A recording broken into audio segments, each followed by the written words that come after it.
I'm Walter Brueggemann, retired from Columbia Theological Seminary, and I keep working on the biblical text in ways that I hope will serve preachers well. That's my main target.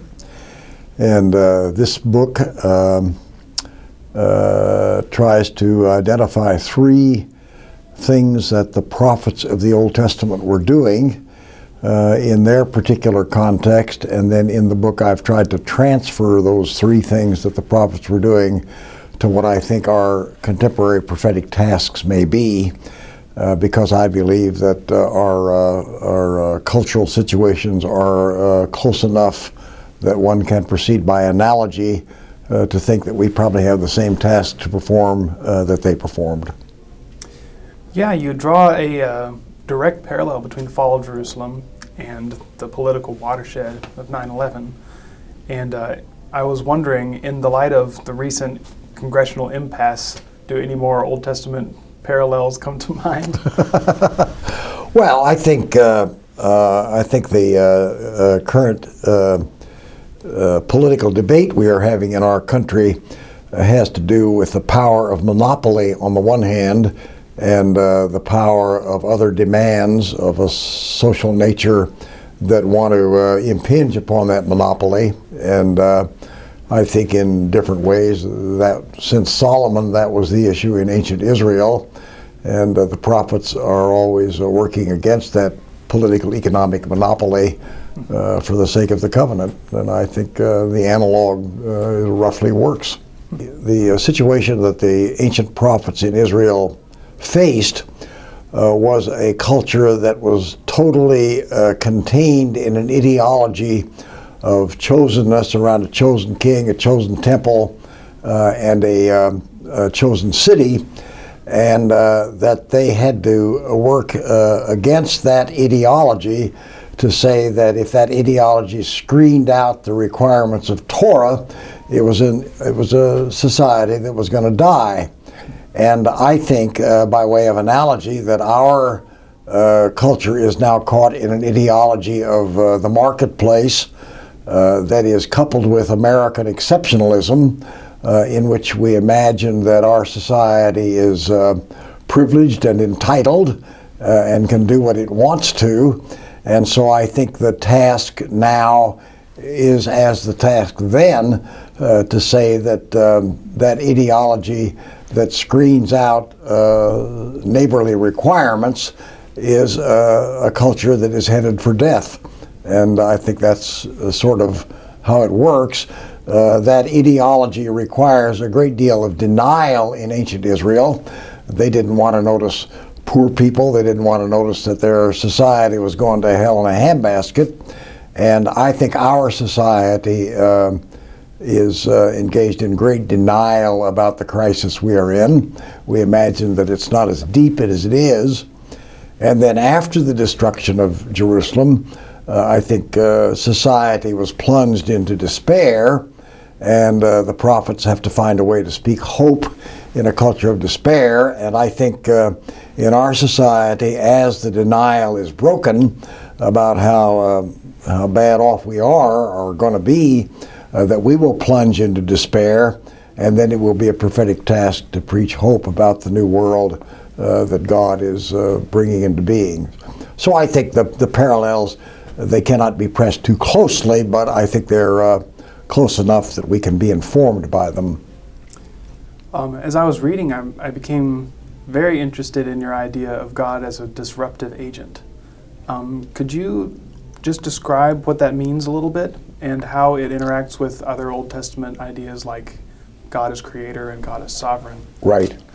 Well, I think the Exodus narrative is the model for that the God of the burning bush dispatches Moses to disrupt Pharaoh's tea party. And I think that the prophets are those voices that serve Yahweh's disruption of the royal temple entitlement in ancient Jerusalem. And while human agents voice the disruption, they clearly understand themselves as representing the intention of God about that, so that God is the disruptor. And I think all through the Bible there is tension between the work of God to sustain and uphold the world on the one hand, and on the other hand to disrupt social arrangements that are evil and destructive of neighborliness. So I think that the prophetic tradition is on the side of disruption, so that when you get to the 6th century exile, what the prophets do then is they disrupt the Babylonian hegemony for the sake of emancipation and homecoming. So I think the prophetic strand of the Bible that is carried into the New Testament does exhibit God as a disruptor. Would you locate that disruption in the prophetic tasks today, or would you say that God continues to disrupt even without human proclamation? No, I think it's both walk and talk. So when you talk about the talk of disruption, you can identify some of those voices. The most obvious is Martin Luther King, who was a disruptor in his talk, and then he was a disruptor in his walk all the way from Selma and so on. So I don't think that talk and walk or proclamation and action is an either or. I think it's always a both and. But I think that the talk evokes the walk, so that Martin Luther King's preaching was a big factor in mobilizing people to do the walk in the street and the walk toward the Civil Rights Bill and all of that. And I think that process is going on among us, even though now we don't have anybody as dramatic as Martin Luther King. I think there are voices like that, and you never know when one of them will trigger a lot. Yeah. Yeah. Speaking of other voices, there have been a lot of challenges to the mythos that you've pointed out. Men like John Milbank and William Cavanaugh, Stanley Hauerwas. Do you consider these sorts of different approaches to be those with which you could ally yourself in your own distinctive? Yes, I do. I would ally obviously, I, like each one of them, would say it differently and give different nuance to it, but I think it's a shared task, and I think to try to penetrate the totalism of the dominant ideology is hard work in which we are engaged. But I also think there are many secular voices that are working at this as well, so that we have important allies about that, I think. Yeah. One question I personally had was, I was wondering if you thought there was a wrong way to go about it, if all critique is good critique. Well, I suppose there are more effective and less effective ways to do it, but I don't think we always know ahead of time which are the effective ways. I think the spectrum runs all the way from pretty abrasive confrontation to negotiation. So I suppose in the civil rights movement, Martin Luther King got a lot done, but part of what he got done was made possible because of Malcolm X's abrasiveness. And so I think you need allies that are working all across the spectrum about that, and to impinge in as many different ways as we can imagine about that. Well, shifting gears just a moment, back to the book a little more. Yeah. I had not read your specific version of understanding chosenness. I thought it was a really interesting reading of Israel's chosenness and American chosenness, because it's a negative reading. Right.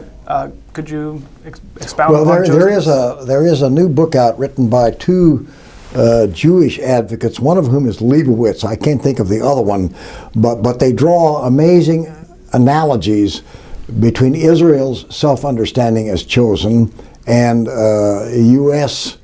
self-understandings as exceptionalism.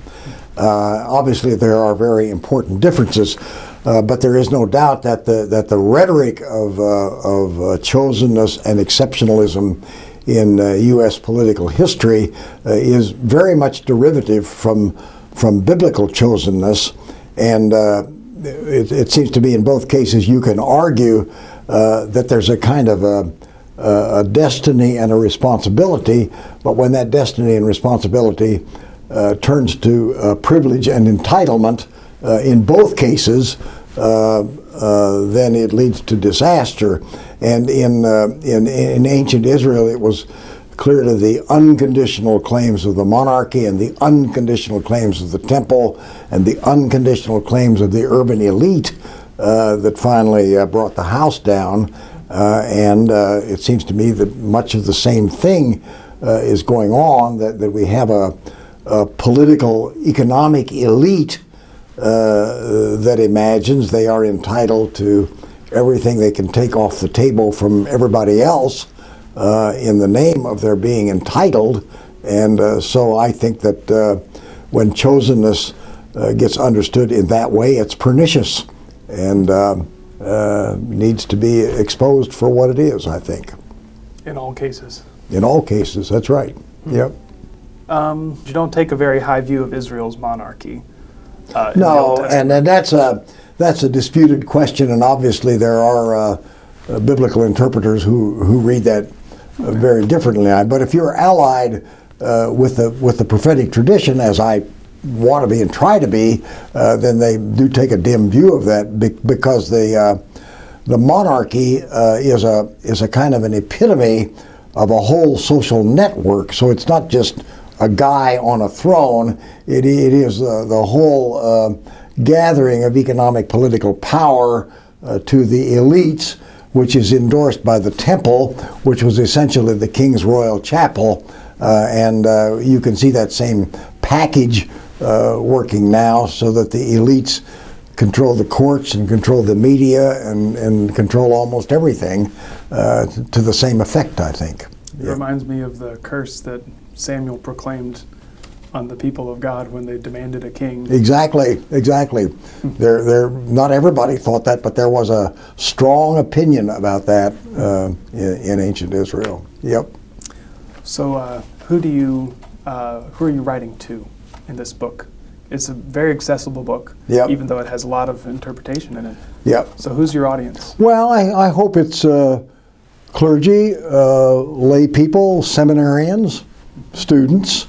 I hope that it might make some connect with thinkers in other fields. I think that the biblical tradition has a great deal to say to political science and economics. It's not easy to make those connections, but you have to put it out there and hope that somebody will take it up and do that. So that's my hope. But my target is always the church and the clergy, who I think are most amenable to the prophetic tradition. Yeah. And what would you like its impact to be? Well, I think I would hope that what I have written will clarify for people what I think the nature of ministry is. I think that there is great bewilderment in the church now about what's our vocation, what's our mandate, what ought we to be doing, and I hope that I have contributed to the conversation about the emergency that we're in and what I think is a faithful gospel response to that emergency would be. The problem, of course, is that the people who practice the ideology and denial mostly don't notice that we are in an emergency. So that takes a lot of doing to even get that conversation going, and I hope I've contributed to that.